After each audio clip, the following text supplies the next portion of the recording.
Tobi, looking frazzled, disheveled, and covered in dust as he sprints down a narrow, busy street in Lagos.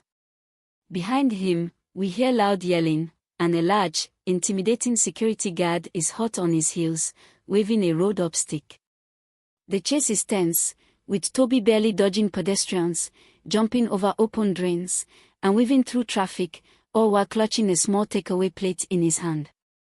As he dashes into an alley to hide, he whispers to himself, out of breath, all this, just for a plate of jollof. Flashback, how it all started.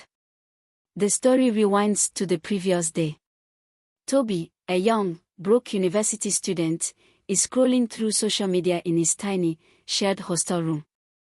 He stumbles upon pictures of a massive wedding that his childhood crush, Sade, is attending.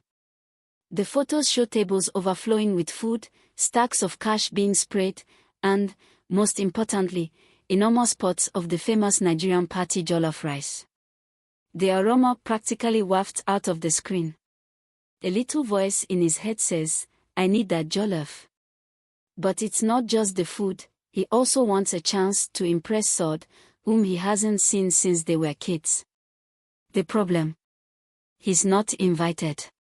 Tobi's friends, Connor and Emeka, catch him drooling over the photos and poke fun at his obsession with party jollof.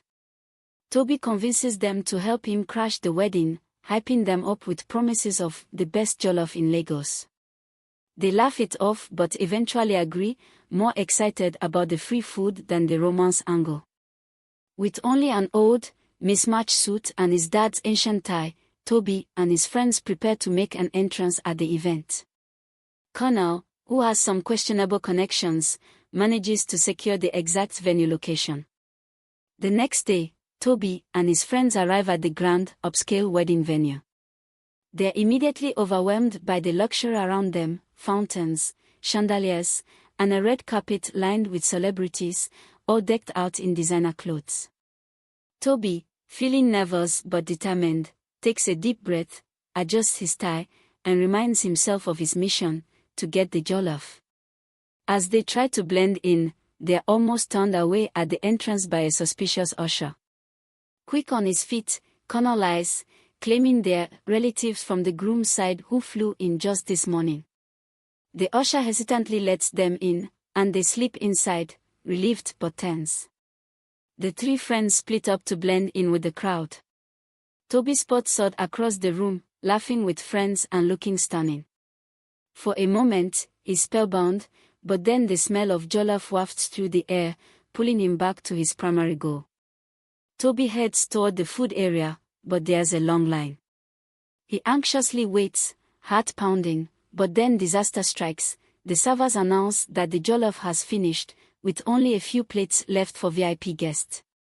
Heartbroken, he watches as the last plates are carried off to the front tables. At this point, Tobi starts questioning why he's going through all this trouble just for a plate of rice. As he stares at the empty serving tray, he has a flashback to his childhood. He remembers his mom making jollof on special occasions, the whole family gathered together. Those meals were a rare time when they could forget their troubles and enjoy each other's company. Now that his mom has passed, the taste of jollof holds deep sentimental value for him, a connection to those happier times. Tobi snaps out of his reverie, his determination stronger than ever. He spots a security guard delivering plates of jollof to the VIP tables. In a desperate move, he decides to disguise himself as a waiter by borrowing a spare apron from the backroom. Clumsily carrying a tray, he approaches a VIP table, where an older auntie with sharp eyes and a louder mouth immediately calls him out for being too young to be a waiter.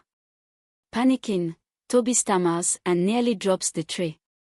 Fortunately, she laughs and lets it slide, deciding he's just a cute young man trying to make a living. Tobi finally gets a plate of jollof and dashes out of the VIP section, clutching his prize like treasure. Just as he's about to enjoy his victory, a real waiter spots him and realizes he's an imposter. Tobi takes off running, but not before catching Sade's attention as he bolts through the hall. The security guard from the opening scene chases him through the crowd, yelling, "You thief!" Stop right there. The chase is chaotic, with Tobi dodging wedding guests, hopping over tables, and nearly colliding with the cake. Meanwhile, his friends are frantically trying to catch up with him, adding to the confusion.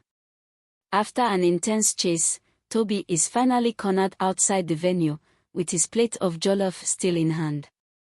Just as the security guard is about to grab him, Sade steps in, recognizing him from their childhood. She speaks up, convincing the guard to let him go. Tobi, flustered and embarrassed, stammers an explanation, admitting that he just wanted the jollof and a chance to see her again. Sade is touched by his honesty and remembers the simple, kind-hearted boy she once knew. She invites him and his friends to sit down with her group, and they finally get to enjoy the jollof together.